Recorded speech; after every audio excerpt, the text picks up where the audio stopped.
Left, Senator Johnston. Thank you, Mr President. My question is to the Assistant Minister for Social Services, Senator Fifield. Will the Minister update the Senate on the latest quarterly results on the operation of the National Disability Insurance Scheme? The Assistant Minister for Social Services, Senator Fifield. Thank you, Mr President, and thank you, Senator Johnston, for your question. And I notice in the gallery Councillor Walsh from the City of Darebin and Councillor Mulholland from the City of Banyule, both of whom are very strong supporters of the National Disability Insurance Scheme. And Senator Johnston is correct, Mr President. We have recently released the latest quarterly report of the NDIS on the 3rd of June, and there's good news. There are now over 13,000 participants in the NDIS. There's been $754 million committed to those individuals to ensure that they get the better deal that they deserve. Mr President, that represents about 85% of the numbers which are required in the bilateral agreements with the states and territories.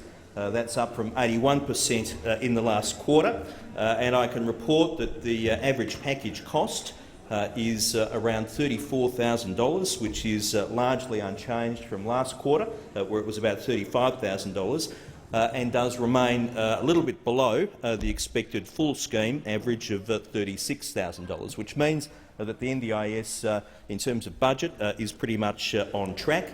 And I should also indicate, Mr President, that satisfaction levels remain high amongst NDIS participants. There were some important elements in the budget to support the NDIS, Mr President, and obviously the government is absolutely 100% committed to the scheme. The budget included an allocation of $695 million in the coming financial year for the NDIS. It also included $143 million to build the ICT system that the NDIS requires, and also $20 million for an early rollout for kids in Western Sydney, which is terrific news, Mr President. Thank you, Minister. Senator Johnston. Thank you, President. Will the Minister advise the Senate how the government intends to progress the National Disability Insurance Scheme over the next 6 months? Minister. Thanks, Mr President. I'm in the process of negotiating with the jurisdictions as to how the NDIS will roll out beyond the existing 7 trial sites throughout the rest of those jurisdictions, and those discussions are going very well. I mentioned in response to the primary question, Mr President, that there was an early rollout for kids in Western Sydney, in Penrith and the Blue Mountains, for people with disabilities below the age of 17. That's happening early. That will benefit 2,000 young people in the west of Sydney, and it was great to be in Penrith recently with Fiona Scott and Louise Marcus from The Other Place, where we signed a memorandum of understanding with the New South Wales Government to see the NDIS roll out beyond trial sites for the first time in Western Sydney. Mr President, I think that's something we can all agree is good news. Minister, the time for answering the question has expired. Senator Johnston, final supplementary question. Thank you, President. Will the Minister inform the Senate how the 2015 budget further invests in the National Disability Insurance Scheme? Minister.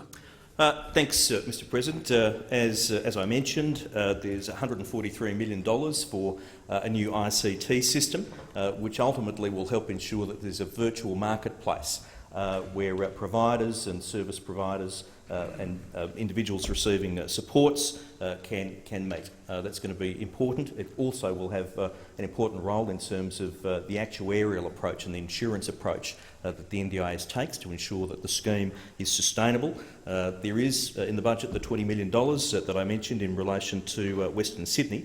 Mr President, in terms of the government's commitment to the NDIS, I'd like to quote Mr John Delabosca, head of the Every Australian Counts campaign, a former Labor minister in New South Wales, who said, "The Abbott government's strong support for the NDIS cannot be questioned.